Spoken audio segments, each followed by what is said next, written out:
భారత రాష్ట్ర సమితి బీఆర్ఎస్ పార్టీని భారతీయ జనతా పార్టీలో విలీనం చేయబోతున్నారని, అందులో భాగంగానే కేంద్ర ప్రభుత్వం బీఆర్ఎస్ నాయకులైనటువంటి కేసీఆర్కి కానీ లేదా కేటీఆర్కి కానీ కేంద్ర మంత్రి పదవిని ఇవ్వబోతోంది. అందుకే ఇప్పుడు కేటీఆర్ అలాగే హరీష్ రావు గారు ఢిల్లీలో మకాం వేశారు అనేటువంటి వార్తలు మెయిన్ స్ట్రీమ్లోనూ సోషల్ మీడియాలోనూ చక్కర్లు కొడుతున్నటువంటి నేపథ్యంలోనే ఆ వార్తలను ఖండిస్తూ బీఆర్ఎస్ వర్కింగ్ ప్రెసిడెంట్ కేటీఆర్ గారు ఒక ట్వీట్ చేయడం జరిగింది. ఆ ట్వీట్ సారాంశం ఏంటంటే, 2 దశాబ్దాలకు పైగా టీఆర్ఎస్ అలాగే బీఆర్ఎస్గా మారిన తర్వాత కూడా ప్రజలకు మేము సేవ చేస్తున్నాము.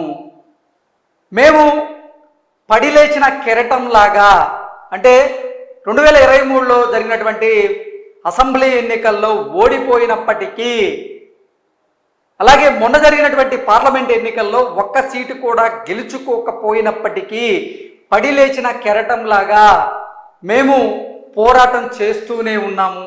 అంతేకాని భారత రాష్ట్ర సమితిని అంటే బీఆర్ఎస్ పార్టీని భారతీయ జనతా పార్టీలో ఎట్టి పరిస్థితుల్లో విలీనం చేసేటువంటి ప్రసక్తే లేదు అంటూ కూడా కేటీఆర్ గారు ట్విట్టర్ వేదికగా ఆయన ట్వీట్ చేయడం జరిగింది. ఆయన ట్వీట్ ఏంటనేది మనం ఒకసారి చూద్దాం. 24 సంవత్సరాలుగా తెలంగాణ కోసం మేము మా పార్టీ అనేకమైనటువంటి సేవలు అందించాము, కొట్లాడి తెలంగాణని తీసుకొచ్చాము, తెలంగాణని అభివృద్ధి పదంలో నడిపించాము. 10 సంవత్సరాల తర్వాత తెలంగాణ ప్రజలు బీఆర్ఎస్ పార్టీని తిరస్కరించినప్పటికీ మేము ప్రజలతోనే మమేకమవుతూ ఉన్నాము, ప్రజాసేవ కోసమే ఇప్పటికీ పాటుపడుతూ ఉన్నాము. అంతేకాని ఏ ప్రయోజనాల కోసమైనా సరే మేము తల వంచేది లేదు. ఎట్టి పరిస్థితుల్లోనూ ఎవరికి మేము తల వంచము. బీఆర్ఎస్ పార్టీని భారతీయ జనతా పార్టీలో విలీనం చెయ్యము అంటూ ఆయన క్లారిటీ ఇచ్చేటువంటి ప్రయత్నం చేశారు. కొట్లాడి మరీ తెలంగాణ తీసుకొచ్చాం మేము, అలాగే తెలంగాణని బంగారు తెలంగాణగా కూడా మార్చాము. ఇక మీదట కూడా తెలంగాణ అభివృద్ధి కోసం మేము పాటుపడుతూ ఉంటాము తప్ప ఎట్టి పరిస్థితుల్లో బీఆర్ఎస్ పార్టీని భారతీయ జనతా పార్టీలో విలీనం చేసేటువంటి ప్రసక్తే లేదు అంటూ ఆయన చేసినటువంటి ట్వీట్ సారాంశంగా మనమైతే విశ్లేషణ చేసుకోవచ్చు. 2 దశాబ్దాలకు పైగా టీఆర్ఎస్ కానీ బీఆర్ఎస్ కానీ ప్రజలకి సేవ చేస్తూనే ఉంది, ప్రజల సమస్యలను మేము పరిష్కరిస్తూనే ఉన్నాము. 2 సార్లు అధికారంలో ఉన్నాము. మేము అధికారంలో ఉన్నటువంటి సమయంలో ప్రజల సమస్యలను తీర్చేందుకు అలాగే రాష్ట్రాన్ని అభివృద్ధి దిశగా నడిపించేలాగే మా పరిపాలన సాగింది అంటూ కేటీఆర్ గారు ట్వీట్ చేయడం జరిగింది.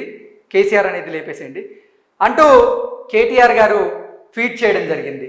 ఒకసారి మనం ఆ ట్వీట్ కనుక గమనిస్తే, ఇది కొంచెం మనం కనుక చూసుకున్నట్లయితే బీఆర్ఎస్ పార్టీ మీద ఉద్దేశపూర్వకంగా కొంతమంది కక్ష కట్టి మరీ కొన్ని తప్పుడు రాతలు, అసత్య ప్రచారాలు చేస్తూ ఉన్నారు.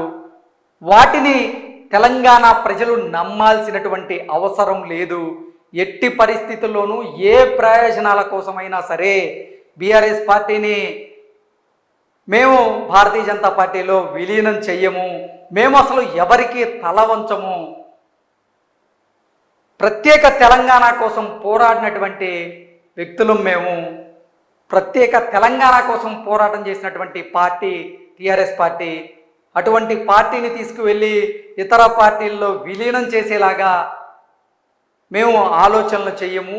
అవన్నీ కూడా అసత్య ప్రచారాలు, తప్పుడు వార్తలు అంటూ వాటిని ఖండిస్తూ ఉన్నారు. ఒక ప్రముఖ ఛానల్లో పనిచేసేటువంటి ఒక ప్రముఖ సీనియర్ జర్నలిస్ట్, ఆయన పేరు కూడా మనకి తెలుసు, రవిప్రకాష్ గారు నిన్న ఒక డిబేట్లో భాగంగా ఒక ప్రోగ్రాం చేశారు. ఆ ప్రోగ్రాంలో ఆయన క్లియర్గా చెప్పడం జరిగింది, రానున్న రోజుల్లో బీఆర్ఎస్ పార్టీని భారతీయ జనతా పార్టీలో విలీనం చేయబోతున్నారు.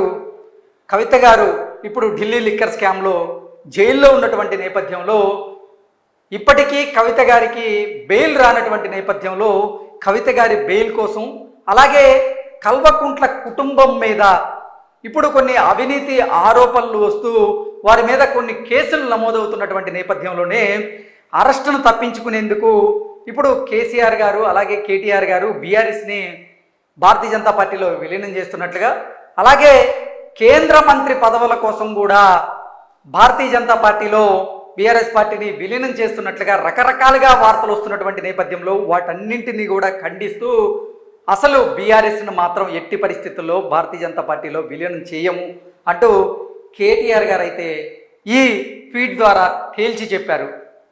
ఇప్పటికే నిజంగా కొన్ని వార్తా ఛానళ్ళలో, అలాగే వార్తా పత్రికల్లో, కొన్ని సోషల్ మీడియా ఛానల్లో, యూట్యూబ్లో కూడా మనం చూసుకున్నట్లయితే కవిత గారికి ఇంకా బెయిల్ దక్కలేదు, కవిత గారికి బెయిల్ దక్కాలి అంటే కేసీఆర్ గారు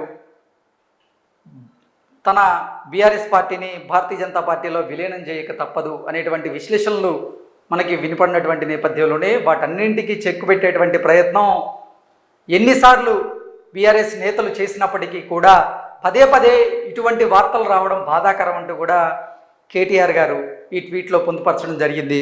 ఓవరాల్గా చూసుకున్నట్లయితే ఎట్టి పరిస్థితుల్లోనూ మేము రానున్న రోజుల్లో కూడా కేంద్రంతోనైనా పోరాడడానికి సిద్ధంగా ఉన్నాము తప్ప మా బీఆర్ఎస్ పార్టీని భారతీయ జనతా పార్టీలో విలీనం చేసేటువంటి ప్రసక్తే లేదు అంటూ తేల్చైతే చెప్పేశారు.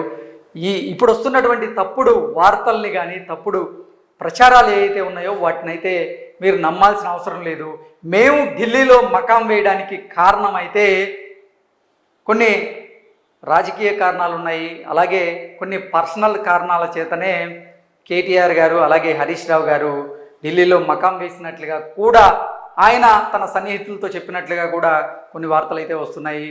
కాబట్టి అంటే ఇప్పటికే మనం కొన్ని వార్తల్లో చూసుకున్నట్లయితే అసలు బీఆర్ఎస్ పార్టీని భారతీయ జనతా పార్టీలో విలీనం చేయబోతున్నట్లుగా భారతీయ జనతా పార్టీ అగ్రనేతలతో కేటీఆర్ గారు అలాగే హరీష్ రావు గారు రహస్యంగా మంతనాలు చేసుకున్నట్లుగా, ఆ మంతనాల ప్రకారంగా రానున్నటువంటి రోజుల్లో కవిత గారికి ఈ ఢిల్లీ లిక్కర్ స్కామ్లో బెయిల్ ఇవ్వబోతున్నట్లుగా, తరువాత ఒక కేంద్ర మంత్రి పదవి కేసీఆర్ గారికి కానీ కేటీఆర్ గారికి కానీ ఇవ్వనున్నట్లుగా, అలాగే వారి మేలున్నటువంటి కేసులు ఏవైతే ఉన్నాయో ఆ కేసులు కొట్టివేసేలాగా లేదా ఆ కేసుల్లో అరెస్టు లేకుండా చూసేలాగా భారతీయ జనతా పార్టీ అగ్రనేతలు ఇటు కేటీఆర్కి హరీష్ రావుకి వారు ఇప్పటికే మాట ఇచ్చినట్లుగా కూడా కొన్ని వార్తల సారాంశంగా ప్రచురితమైనటువంటి నేపథ్యంలోనే ఇవన్నీ కూడా అసత్య వార్తలు, వీటన్నింటినీ నమ్మాల్సినటువంటి అవసరం లేదు. ఇవే వార్తలు గనక పదే పదే గనక వస్తే మేము చట్టబద్ధమైనటువంటి చర్యలు తీసుకుంటాము.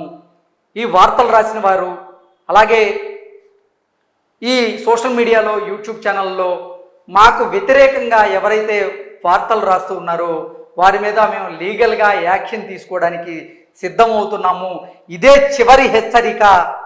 ఇటువంటి అసత్య ప్రచారాలు అసత్య వార్తలు రాయకండి అంటూ కూడా కేటీఆర్ గారు అటువంటి రాతలు రాసేవారు ఎవరైతే ఉన్నారో వారికి వార్నింగ్ ఇచ్చేలాగా కూడా ఈ ట్వీట్ చేశారన్నట్లుగా మనం విశ్లేషణ అయితే చేసుకోవచ్చు. కవిత గారు త్వరలో బయటికి రాబోతున్నారు అంటూ కొన్ని వార్తలు వచ్చినటువంటి నేపథ్యంలోనే మేము ఈ ఢిల్లీ లిక్కర్ స్కామ్లో అలాగే కవిత విషయంలో న్యాయపరంగా పోరాడుతున్నాము, అంతేగాని ఎవరికి తల వంచము, ఎవరికి తల వంచేది కూడా లేదు అంటూ కేటీఆర్ గారు ఒక స్పష్టమైనటువంటి క్లారిటీ ఇచ్చేటువంటి ప్రయత్నం అయితే చేశారు. 24 సంవత్సరాలుగా తెలంగాణ ప్రజలకు మేము సేవ చేస్తూ ఉన్నాము. 2 దశాబ్దాలకు పైగా బీఆర్ఎస్ పార్టీ తెలంగాణ కోసం అలాగే తెలంగాణ ప్రజల కోసం పోరాడుతూ ఉంది. తెలంగాణని అభివృద్ధి పదంలో నడిపించేందుకు సర్వశక్తులు ఒడ్డుతోంది అంటూ కూడా కేటీఆర్ గారు పెట్టినటువంటి ఈ ట్వీట్ సారాంశంగా అయితే